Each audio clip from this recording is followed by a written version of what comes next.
The film begins on October 7, 2007, at a United States Marine Corps training camp. 4 days later, Captain Sam Cahill receives a dangerous assignment to be deployed to Afghanistan. Before leaving, he writes an emotional farewell letter and entrusts it to his commander, with the hope that it will never reach his wife's hands, since it would only be delivered if he does not return alive. After that, Sam goes home, showing himself as a responsible father and husband. He lives with his loving wife, Grace, and their 2 young daughters, Isabel and Maggie. But unlike Sam, who is disciplined and honorable, his brother, Tommy Cahill, has just been released from prison after serving time for a bank robbery. Sam picks up his brother, and together they head to the family home. The atmosphere feels warm as Grace prepares a special dinner to celebrate Tommy's release. However, when Tommy arrives, he is met coldly by his nieces, who do not like him. Still, the whole family eventually sits together for dinner, celebrating Tommy's freedom while also bidding farewell to Sam before his deployment. During the dinner, their father, Hank, an old and stubborn man, once again shows favoritism. He praises Sam as a national hero but belittles Tommy as useless. Try mimicking your brother, huh? For change? Dad. He's serving his country. Don't you ever forget that. Your brother's a hero. Food is great, Elsie. Thank you. Prison food? Tommy! The argument escalates until Hank storms out of the house in anger. That night, before going to bed, Sam removes his wedding ring. Grace then places the ring on a chain around her neck as a symbol of love, as if wanting to keep Sam with her always. 5 days later, Sam is already in the deserts of Afghanistan. He even feels as though the foreign land has become his second home. With his phone, he records ruins of destroyed war equipment. But not long after, the helicopter he is traveling in with his unit is shot down, sending them crashing to the ground. Meanwhile, back home, Grace, who is taking a bath, is startled by the doorbell. Her eldest daughter opens the door to find 2 soldiers standing outside, delivering the tragic news: Sam has been declared dead in a helicopter crash. Grace is devastated. She refuses to accept the reality, repeatedly watching old videos of Sam and trying to call his number, only to hear his voicemail. That night, Tommy, drunk, arrives to return the car. He is surprised to see Grace crying over something as small as a broken car light, but her tears actually pour out from the grief of losing Sam. Tommy becomes the last to know the tragic news, as he had been unreachable all day. Angrily, he blames the circumstances, saying Sam should never have been sent to Afghanistan.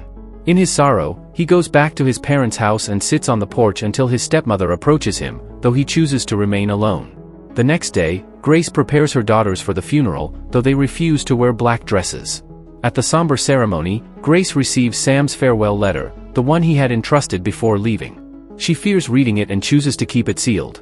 Meanwhile, Hank, drunk, tries to drive home, but Tommy takes the keys away to prevent an accident.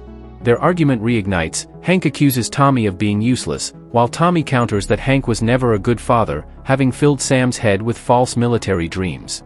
The fight ends with Hank walking away. But in reality, Sam is still alive in Afghanistan, together with a soldier named Joe. They are captured by the Taliban and thrown into a zindan, a dark and narrow underground prison. Sam tells Joe to stay quiet and not say a word. Meanwhile, one night Tommy, drunk, calls Grace at 3 a.m., asking for $47 to pay off a bar debt. Grace reluctantly helps him in the middle of the night and brings him home. The next morning, Tommy wakes up to the sound of his nieces making pancakes to cheer up their mother. He tries to comfort them, though Maggie resists. Soon Hank shows up, this time calmer. He apologizes to Tommy and says that the real problem is not his intelligence, but his tendency to give up on everything, unlike Sam.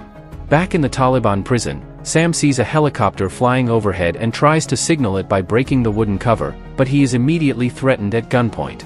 As punishment, he is forced to sit still, weighed down by a large stone. Day after day, their suffering worsens. Joe begins to lose hope, blaming Sam for saving him. He would rather die than live in such torment. 2 months later, they are forced to witness an Afghan man executed simply for calling his wife. The Taliban leader declares that America has no right to interfere in their land. Sam is told to deliver this message, or they will make him comply by force. Back home, Grace slowly starts to build a new life. Remembering Hank's words about Grace's kitchen, Tommy decides to secretly renovate it. He involves his friends and even the children, filling the house with life again. But when Grace opens Sam's closet to get his clothes, her grief erupts. She empties the wardrobe while crying.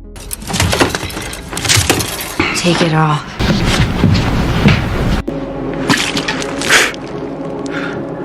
Stay strong, Private. Yes, sir.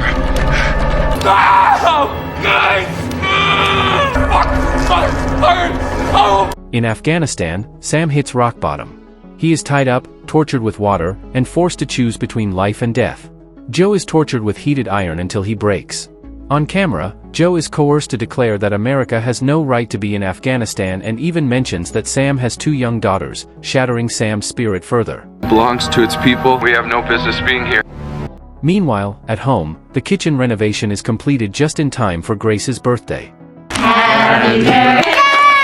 Happy birthday! Happy Everyone congratulates her, though the one she longs for most is not there. Winter arrives. Isabel starts feeling jealous because her younger sister receives more attention. Tommy comforts her by recalling the time Sam saved him from drowning. They even go ice skating, and Grace is surprised by how well Tommy bonds with the children. Day by day, Tommy tries to change. He visits the bank employee he once threatened during the robbery. The man confesses he lived in fear for years. Tommy later shares this with Grace, making her proud. That night, they talk about high school days. Grace admits she used to dislike Tommy for his drinking and fighting. Their conversation drifts into emotion, and before they realize it, they share a kiss. Grace quickly pulls away, realizing her mistake, and goes outside to calm herself, while Tommy silently weeps.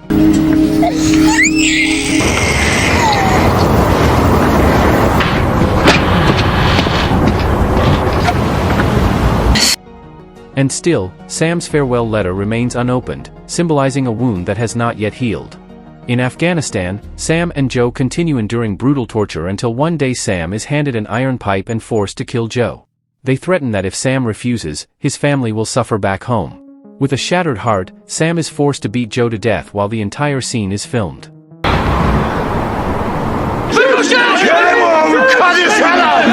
Kill him or I will kill you.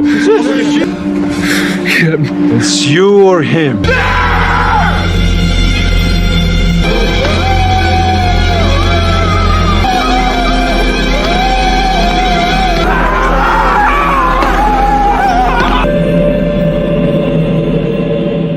Not long after, American forces launch an assault on the Taliban camp. Sam nearly dies but survives when one of the Taliban fighters is shot down. The camera containing the execution footage is destroyed in the flames, and Sam is finally freed. Marine? Is there anyone else with you? Meanwhile, at home, Tommy is playing with the children when the phone rings. Grace answers, and to her shock, she hears the news that her husband is still alive. The entire family rushes to welcome Sam at the airport. Help me! Hey, what's going on? Stop it! Sir, welcome home. The reunion is filled with emotion. Tommy shares in the joy but also feels a sorrow he cannot explain. Back home, the children excitedly show Sam the renovated kitchen. That night, Sam lies in bed hugging his wife and daughters tightly, as though never wanting to let them go again. But when Grace joins him in the bathroom, Sam shows cold and distant behavior. It is clear that something inside him has changed. Soon, Tommy reads a newspaper reporting that Joe was killed by Sam. Their father, Hank, begins to notice strange changes in his son, reminding him of his own struggles returning from Vietnam. At the ice rink, Sam notices how close Tommy is to Grace and the children. At first, he thanks his brother for taking care of his family, but suddenly he becomes suspicious, accusing them of having an affair. His paranoia consumes him, leaving him unable to trust anyone. Did you fuck her? What? You kidding? 2 teenagers in love out there. What's going on in your head? What's making you think that? It's up to my house. Sam. Hey, don't bullshit me. Not long after, Joe's family visits. His grieving widow confesses she still dreams about him and struggles to accept that Sam survived while her husband did not. She even asks if Sam witnessed Joe's death, but with a heavy heart, Sam lies and says he does not know. I think he was friends with your dad.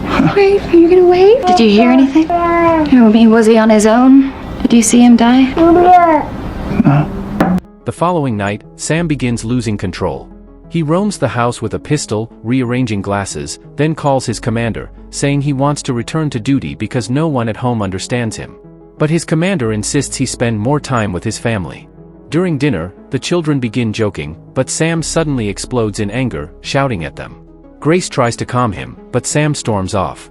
Isabel then asks when Uncle Tommy will come back, implying something is deeply wrong with her father. Grace confronts Sam about what really happened in Afghanistan, but he turns the suspicion on her, accusing her of being with Tommy. Grace insists nothing happened, but Sam remains trapped in his paranoia. We kissed, that's it. I missed you. I think you're fucking Tommy.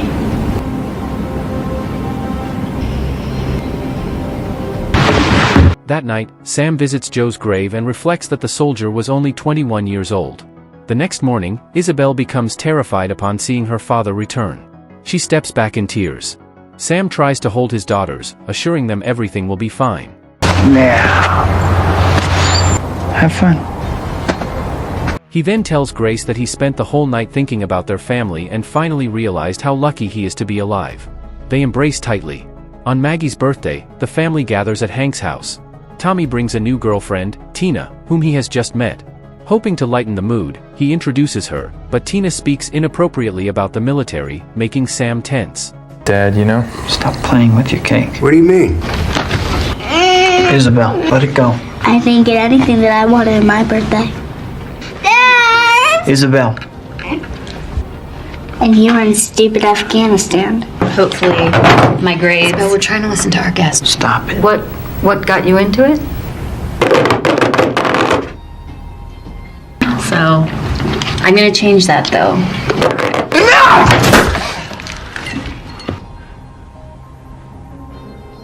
Mom and Uncle tell you things all the time! Enough! Did you just stay dead?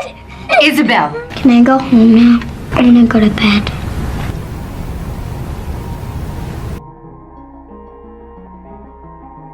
They leave the gathering in silence. That night, Isabel apologizes to her mother, admitting she dislikes seeing her father angry. Maggie agrees, saying she prefers being with Tommy. That quiet night shatters Sam further. He sits in the living room, asking Grace if the children prayed before bed, then suddenly unleashes his rage, smashing the newly renovated kitchen with a crowbar. Screaming, he says he survived for his family, yet feels betrayed. You know what I did to get back to you? No. Please, our girls, please. You know how much I love you! Fucking my brother! You know what? You're fucking my brother in my fucking house! He fucking suffered because of you! Fucking you! In his fury, he even strikes his own head. Tommy rushes to calm him, but Sam pulls out his pistol and points it at his brother's head. Police surround the house, escalating the tension. Sam steps outside, shouting that he is no hero because no one knows the truth of what happened in Afghanistan. He nearly turns the gun on himself until Grace and Tommy intervene. Just stop for a second! Put the gun down! I'm no fucking hero! You know what I've done? Hey, just let me talk to him. He's my brother. Give him a minute. Fire! Shoot! Shoot! Shoot! Go on! Sam! Fucking shoot! Fire! You hear me? Sam! You're my family. Go! Go! Go! At last, Sam surrenders, dropping the weapon, and is taken into custody. Afterward, he is sent to a psychiatric clinic for war veterans. At home, Grace opens Sam's farewell letter, the one meant to be read only if he never returned. It contains a deep expression of love for Grace and their two daughters.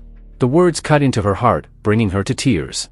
Some time later, Sam calls Tommy from the clinic to make peace, while Grace visits her husband. She tells him she has loved him since she was 16 and warns that if he cannot tell her the truth about what happened, she will not be able to see him again. Pressured by the reality, Sam finally breaks down, crying as he confesses that he was the one who killed Joe Willis. Grace holds him tightly. But even with the truth finally revealed, Sam is still haunted by the question of whether he can ever return to a normal life after all he has endured. I have seen the end of war. I killed him. Can I live again? And that is the end of Sam's journey, a story of pain, sacrifice, and inner struggle that is not easily forgotten. From this story we learn that a soldier returning from war is not always the same person who left, for trauma and emotional wounds can change everything. Loyalty, honesty, and sacrifice are the foundation of a family, and without them, togetherness easily collapses. Yet love, patience, and the courage to face guilt and suffering can be the key to rediscovering peace. In the end, this film affirms that family love is the light that can guide a person out of darkness, as long as everyone dares to open their hearts and trust one another. If you enjoyed this video, don't be shy, hit the like button, and if you disliked it, hit the dislike button twice just to be sure. You should watch the full movie. Thank you very much for watching.